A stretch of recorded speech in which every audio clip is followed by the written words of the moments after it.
2 సినిమాలు రిలీజ్లో చాలా హడావిడిలో ఉన్నాను. కానీ మీ అందరిని ఈరోజు కలవాలనిపించి, ఎందుకంటే పర్సనల్గా కూడా అందరు ఇంటర్వ్యూలు అడుగుతున్నారు. టైం అస్సలు నాకు సెట్ అవ్వట్లేదు.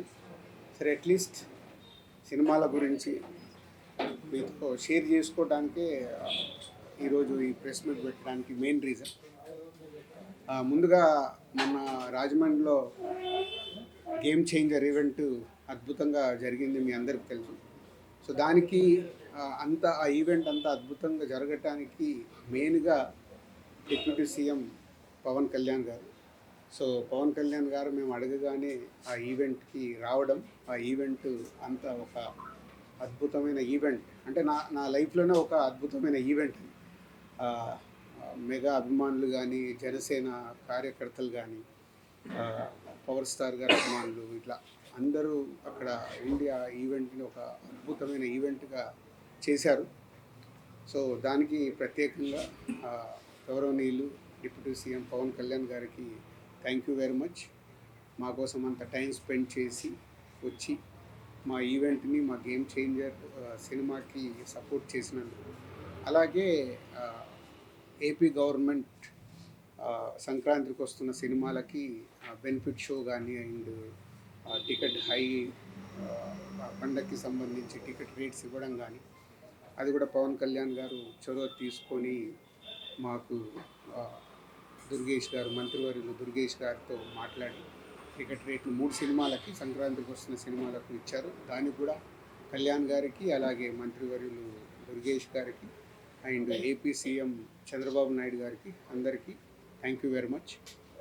సో ఒక సినిమా పండగ వస్తుందంటే పండగ వాతావరణం ఎలా ఏర్పడుతుందో, మనకు సినిమాలు వస్తున్నాయంటే మనకు పండగతో పాటు డబుల్ ఏ సినిమా ఏ రోజు రిలీజ్ అవుతుంది, ఎప్పుడు చూడాలని మన తెలుగు ప్రేక్షకులు, అలాగే ఇప్పుడు పాన్ ఇండియా అయిన తర్వాత గ్లోబల్ ఆడియన్స్ కూడా అటు తమిళ్ కానీ, ఇటు కర్ణాటకలో కానీ, ఇప్పుడు నార్త్లో కూడా మనకు స్టార్ట్ అయింది.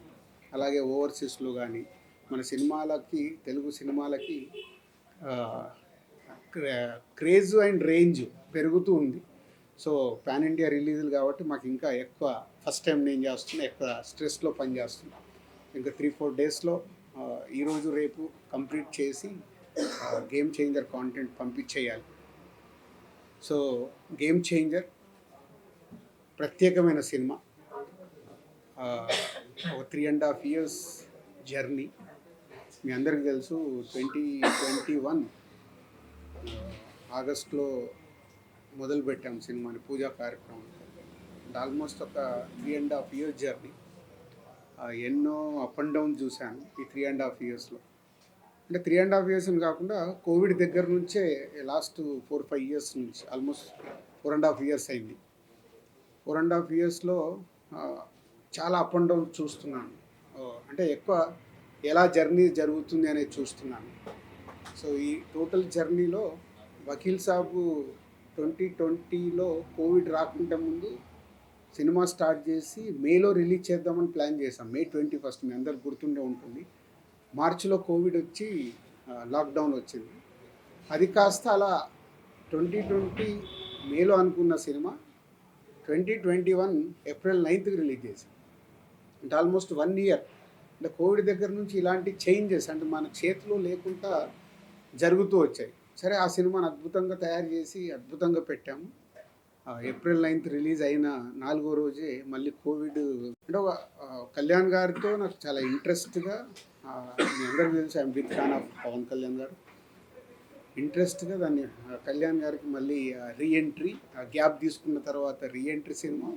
సో చాలా జాగ్రత్తగా దాన్ని బ్లాక్ బస్టర్ ఎలా అవుతుంది అనే దాని మీద డైరెక్టర్ అప్పుడు వేణు శ్రీరామ్ కానీ, టీం కానీ అంత కష్టపడి చేసాం. మళ్ళీ కోవిడ్ రావడం, సెకండ్ లాక్డౌన్. సో ఇక్కడ సినిమా రిలీజ్ చేసేసి ఒక 1 week తర్వాత 1 month నేను యూఎస్ వెళ్ళిపోయాను. అంటే ఆ డిసప్పాయింట్ కావచ్చు, ఐ వాంట్ బ్రేక్ అవ్వచ్చు ఆ టైంలో. అలా వకీల్ సాబ్కి, దాని తర్వాత వారిసు చేసాం తమిళ్ తలపతి విజయ్ గారితో. అది తమిళ్లో తీసాం కాబట్టి తమిళ్ సినిమా అయిపోయింది. అంటే దిల్ రాజు గారికి తెలుగులో దాని ద్వారా రావాల్సినంత రాలేదు, కానీ తమిళ్లో వచ్చింది. తర్వాత బలగం చేసాం. బలగం అయితే మీ అందరికీ తెలుసు, ఇస్ అ బిగ్ అప్రిషియేషన్. ఆ సినిమా కూడా ఏమైంది, సో అది తెలంగాణ నేటివిటీలో చేయడం వల్ల, తెలంగాణ బ్యాక్డ్రాప్లో సినిమా కాబట్టి తెలంగాణలో దానికి 100కు 100 మార్కులు వస్తే అదర్ దగ్గర 70-80% వచ్చాయి. అంటే నాట్ మళ్ళీ యూనివర్సల్గా కొట్టలేకపోయాను. ఇలా నన్ను నేను అనాలిసిస్ చేసుకుంటూ ఉన్నాను లాస్ట్ 3.5 ఇయర్స్లో జరుగుతున్న జర్నీలో. సో ఇలా కొన్ని సినిమాలు రిజల్ట్ రాలేదు. సో రిజల్ట్ రానప్పుడు అక్కడ వరకు నాకు బాధ లేదు. ఫ్యామిలీ స్టార్ రిలీజ్ అయ్యాక రిలీజ్ రోజు నా గ్రాండ్ సన్ ఫోన్ చేశాడు. వాడికి మరి ఎలా చెప్పారో ఏంటో తెలియదు, తాత చాలా అప్సెట్లో ఉన్నావంట, నువ్వు అప్సెట్ అవ్వకు, ఎందుకంటే నీ చేతిలో గేమ్ చేంజర్ ఉంది, నువ్వు గేమ్ చేంజర్ కొడతావని. It's emotional moment for me. ఏంటి వీడు కూడా ఫోన్ చేసి, ఏజ్ ఇస్ 7 years బాయ్, నా గురించి ఇంత కన్సర్న్గా ఉన్నాడు అన్న తర్వాత నాలో మళ్ళీ ఒక చేంజ్ తీసుకున్నాను. నోనో, ఒక 7 years బాయ్ కూడా అడుగుతున్నాడు ఇలా అని అంటే ఏంటి, ఎక్కడ ఇన్స్పైర్ అవ్వాలి నేను.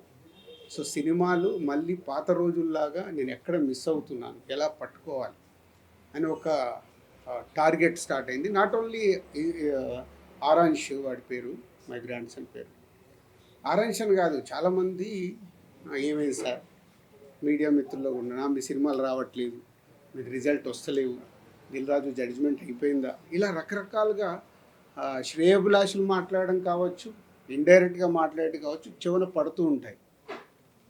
ఆ టైంలో నాకు ఒక ఫియర్ స్టార్ట్ అయింది. అరే నిజంగా నా జడ్జిమెంట్ పోయిందా, నిజంగా ఇంకా నేను రైట్ సినిమాలు ఇవ్వలేనా, లేదు కాంబినేషన్కి వెళ్ళిపోవాలా.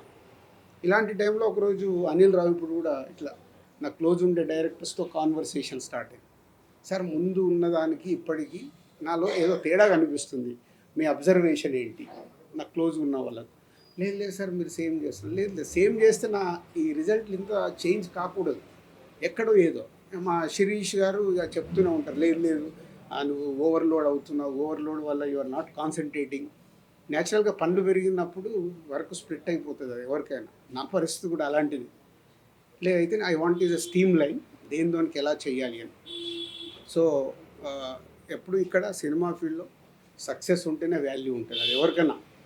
మనం గతం కూడా చూస్తూనే ఉన్నాం, సక్సెస్ లేకుంటే వాల్యూ ఉండదని కాదు, సక్సెస్లో ఉన్నప్పుడు ఉండే వాల్యూ సక్సెస్లో లేనప్పుడు మనం మెల్లిగా డ్రాప్ అవుతున్న కొద్దీ మన పైన ఫ్రీగా ఉన్నాడు రా పిలుద్దామని పిలుస్తారు తప్పితే ఎమోషన్తో పిలవాలి ఎక్కడికైనా పిలవాలంటే. సో అక్కడ నాకు ట్రిగ్గర్ అయింది, లేదు ఇప్పుడు చేతిలో ఏం సినిమాలు ఉన్నాయి, ఈ సినిమాలకి రిజల్ట్ ఎలా తెచ్చుకోవాలి. ఇండియన్ 2 రిలీజ్ అవ్వడం, ఇండియన్ 2 రిలీజ్ అయ్యి రిజల్ట్ మనందరికి తెలిసిందే. సో అక్కడి నుంచి శంకర్ గారి మీద కూడా, ఇంకా శంకర్ గారి దగ్గర నుంచి వస్తున్న గేమ్ చేంజర్ ఎలా ఉంటుంది, ఎక్కడ కూడా సినిమా పైన ఒక ఇంట్రెస్ట్, ఒక హీరో గారు తప్పితే ఇంట్రెస్ట్ క్రియేట్ చేయలేకపోతున్నాము. బయట కూడా శంకర్ గారు ఏం చేస్తారండి, ఇప్పుడు ఇక రాజుగారు కూడా జడ్జిమెంట్ ఎలా ఉంది చూస్తున్నాం కదా, ఈ సినిమా ఎలా ఉంటుంది, ఏం వర్క్ అవుతుంది, రకరకాలు వింటూ ఉన్నాను. సో వింటూ ఓన్ చేసుకుంటూ, లేదు ఈ సినిమా ఏది నమ్మాను, శంకర్ గారు కథ చెప్పినప్పుడు 4 years బ్యాక్ ఏమి బిలీవ్ చేశాము అది ఉందా, సినిమాలో అది డెలివరీ చేస్తున్నామా అనే దాని మీదనే నంబర్ ఆఫ్ టైమ్స్ డిస్కషన్ పెట్టుకొని శంకర్ గారితో కూడా మాట్లాడుతూ. జనరల్గా మీ అందరికీ తెలుసు, శంకర్ గారు ప్రొడ్యూసర్స్కి అంత యాక్సెస్ అనేది సినిమా విషయంలో, క్రియేటివిటీ విషయంలో ఏ పెద్ద డైరెక్టర్ కూడా ఇవ్వరు. సో బట్ నేను అప్రోచ్ అవుతూ ఎప్పటికప్పుడు, సార్ మీరు చెప్పిన కథ ఇది, మళ్ళీ మీరు చెక్ చేసుకుంటూ ఉండండి, ఈ సినిమా రిజల్ట్ మీకు నాకు చాలా ముఖ్యం, హీరో గారికి ఎలాగో ముఖ్యం, RRR తర్వాత వస్తుంది కాబట్టి ఆయనకు ముఖ్యమే. సో వెరీ ఇంపార్టెంట్ ఫిలిం అని వర్క్ చేస్తూ ఎస్ కమ్బ్యాక్గా వస్తున్నాను. నేను ఇప్పుడు ఓన్ చేసుకుంటున్నాను, yes it's a comeback film for me after long time. Telugu స్టేట్స్లో ఏ రకంగా తీసుకున్నా లాట్ ఆఫ్ విజిల్స్ కొట్టే మూమెంట్స్ ఉంటాయి. మన తెలుగు ప్రేక్షకులు సినిమా చూసి చిరంజీవి గారు ఒక మాట అన్నారు, కమర్షియల్ సినిమాలు అందరం చేస్తాం రాజు, శంకర్ గారు ఒకప్పుడు జెంటిల్మెన్ చేసిన, భారతీయుడు చేసిన, ఒకే ఒకటి చేసిన కమర్షియల్తో పాటు మీరు ఆయన సినిమాలో ఒక మెసేజ్ వచ్చేది.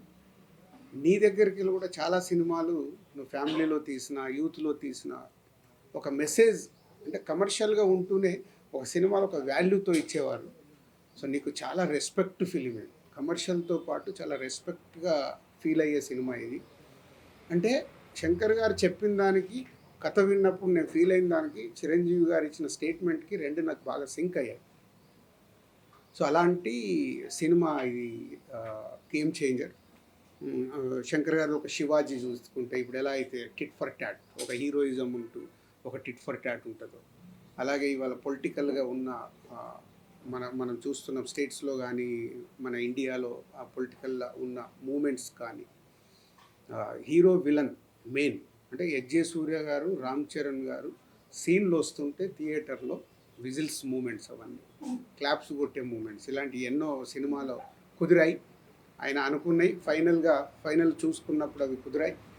సో గేమ్ చేంజర్ మా 3.5-4 సంవత్సరాల ఎమోషన్స్కి ఇంకో 4 రోజుల్లో కంప్లీట్ అవ్వబోతుంది. సో ప్రేక్షకుల దగ్గరికి వెళ్ళి ఈ సినిమాకు బిగ్ అప్రిషియేషన్తో పాటు వావ్ అనిపించే ఫ్యాక్టర్స్ ఉన్నాయి. అలాగే శంకర్ గారి పాటలు ఆడియోలో మీకు విన్నప్పటికంటే కూడా మొన్న బాంబే మీడియా ఇంటరాక్షన్కి వెళ్ళేటప్పుడు వాళ్ళకి ఏం చూపించాలి, ఆల్రెడీ యూట్యూబ్లో ఉన్న కాంటెంట్ చూపిస్తే వాళ్ళకి ఏం ఎగ్జైట్మెంట్ ఉంటుందని ఫస్ట్ టైం అక్కడ కూడా శంకర్ గారిని నేను చాలా ఒప్పించి, లేదు సార్ నాకు ఒక సాంగ్ కావాలి, నేను అక్కడ చూపించినప్పుడు బిగ్ స్క్రీన్ మీద ఒక అప్లాజ్ వస్తుంది, మీరు నమ్మండి అని జరగండి సాంగ్ని తీసుకెళ్ళి వాళ్ళకి చూపించడం జరిగింది. అప్పుడు బిగ్ స్క్రీన్ మీద చూస్తే వాళ్ళ రియాక్షన్స్ అదే థియేటర్లో రేపు రాబోతున్న రియాక్షన్స్ అని గట్టిగా నమ్మాం. సో ఆ మీడియా కంపెనీ అక్కడ చూపించడం జరిగింది. సో వాళ్ళ దగ్గరికి వెళ్ళి వచ్చిన దాని ప్రకారం రేపు సాంగ్స్ కూడా శంకర్ గారి పాటలు మన అందరికీ తెలిసిందే, థియేటర్లో చూసి అండియర్ కానీ 75 crores పాటల మీద స్పెండ్ చేశాం గేమ్ చేంజర్కి. సో రేపు అవి అద్భుతంగా స్క్రీన్ మీద కనిపించబోతున్నాయి. సో 2 hours 42 minutes 43 minutes డ్యూరేషన్లో సినిమాని శంకర్ గారి ఫస్ట్ సినిమా అంటే ఇంత 3 గంటలు 10 నిమిషాలు ఉంటాయి ఆయన సినిమాలు, ఆయన చెప్పే కథ ప్రకారం. సో అలా ఎక్కడ కూడా ఆడియన్ని ఆగనివ్వకుండా ఎలా పరిగెత్తాలి, ఎలా వాళ్ళతో విజిల్స్ కొట్టియాలి, ఎలా వావ్ అనిపించాలి ఆయన టార్గెట్ పెట్టుకొని చేసిన సినిమానే. సో ఇది 10th రోజు ఐఎమ్ ఎక్స్పెక్టింగ్, నా ఎగ్జైట్మెంట్ మై కమ్బ్యాక్ ఫిలిం లాగా నేను దీన్ని చూస్తున్నాను. సో దీంతో పాటు సంక్రాంతికి వస్తున్నాం, మీ అందరూ అయితే సంక్రాంతికి వస్తున్నాం, మీరు ఆల్రెడీ ప్రేక్షకులు కానీ ఇండస్ట్రీ కానీ ఈవెన్ మీడియా మిత్రులు కానీ అది సూపర్ హిట్ అంటున్నారు. సో ఎస్, అది మీరు ఎలా అయితే అనుకుంటున్నారో అది 100% సూపర్ హిట్ ఫిలిం. సో 2 సినిమాలతో ఆ cinema is credit గోడ్స్ only Anil Ravipudi. ఆ కథ చెప్పినప్పటి నుంచి ఆయననే అన్ని రకాలుగా మీదేసుకొని, లేదు ఈ సినిమా రాజుగారికి, ఇప్పుడు నేను అన్నాను కదా, అంటే అనిల్తో నాకు జరిగిన సంభాషణ, ఎందుకు అనిల్ రిజల్ట్ దగ్గర ఏదో కారణం వల్ల పోతున్నాను, అది పోకూడదు అంటే ఆయన కూడా దాన్ని ఓన్ చేసుకొని, లేదు సార్ ఈ సినిమా మళ్ళీ F2 లాగా మన బ్యానర్లో ఇది సూపర్ డూపర్ హిట్ కొట్టాల్సిందని కథ చెప్పినప్పటి నుంచి అదే సంకల్పంతో చేసి మొన్నే చూపించాడు నాకు cinema. 2 hours 20 minutes duration, like F2 ఎలా అయితే ప్రేక్షకులు ఎంజాయ్ చేశారో అలా ఈ సినిమాని సంక్రాంతికి వస్తుందని కూడా ఈజ్ అ బిగ్ హిట్ కాబోతుంది. సో 2 సినిమాలతో కంబ్యాక్లో వస్తున్న ఎనర్జీతో ఉన్నాను. ఇంకా వారం రోజుల్లో నేను అనుకున్నట్టు ఆ రిజల్ట్స్ వస్తాయి. తెలుగు ప్రేక్షకులు ఆ సినిమాల్ని ఎక్కడో ఉంచుతారు, సక్సెస్ఫుల్గా ఒక లెవెల్లో ఉంచుతారు.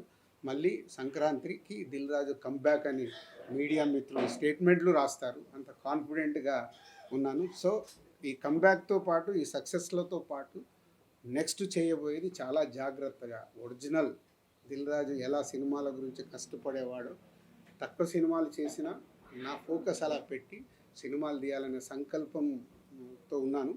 అది మీ ద్వారా మీకు తెలుగు ప్రేక్షకులందరికీ చెప్పాలని. అంటే గేమ్ చేంజర్ ఈవెంట్ రోజు నాకు ఎక్కువ మాట్లాడడానికి కూడా ఆ రోజు సమయం లేకపోవడం వల్ల అక్కడ ఉన్న క్రౌడు, అప్పటికే పోలీసు వాళ్ళు బ్యారికేడ్స్ అన్ని ఇరిగిపోతున్నాయి సార్, కష్టమైపోద్ది అంటే హరియప్ చేశాం. అండ్ ఆ ఈవెంట్ అంత పెద్ద సక్సెస్ చేయడానికి ఆ పోలీసు యంత్రాంగం కూడా ఎక్కడ చిన్న ఇన్సిడెంట్ జరగకుండా వాళ్ళు చాలా జాగ్రత్తలు తీసుకొని చేశారు. వారికి కూడా police department, Rajahmundry east Godavari police department అందరికి కూడా ధన్యవాదాలు.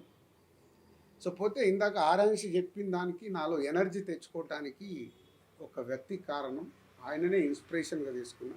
ఈజ్ ఓన్లీ పవన్ కళ్యాణ్ గారు. ఎందుకంటే పవన్ కళ్యాణ్ గారిని నేను తొలి ప్రేమ దగ్గర నుంచి ఒక 25 ఇయర్స్ జర్నీ, ఆ జర్నీలో మనకు తెలుసు ఒక 12 ఇయర్స్ బ్యాక్ కళ్యాణ్ గారు పీక్లో గబ్బర్ సింగ్, అత్తారింటికి గారది అలాంటి సూపర్ హిట్ల టైంలో పాలిటిక్స్లోకి వెళ్తున్నారు. అరే ఏంటి ఇంత ఇమేజ్ పెట్టుకొని ఈ టైంలో పాలిటిక్స్లోకి వెళ్తున్నారు, అవసరమా అని చాలామంది, ఆయనను అభిమానించే చాలామంది, ఆయన మంచి కోరుకునే చాలామంది, అందులో నేను ఒక్కని, ఎందుకు ఈ టైంలో. బట్ ఆయన 10 ఏళ్ళ జర్నీ చూశాను. వెళ్ళారు, ట్రై చేశారు, వర్కౌట్ కాలే, అలాగని వదిలిపెట్టలా. వచ్చారు, మళ్ళీ సినిమాలు చేశారు, మళ్ళీ వెళ్ళారు, మళ్ళీ ట్రై చేశారు. ఫస్ట్ ఆంధ్రప్రదేశ్ తెలంగాణ విడిపోయినప్పుడు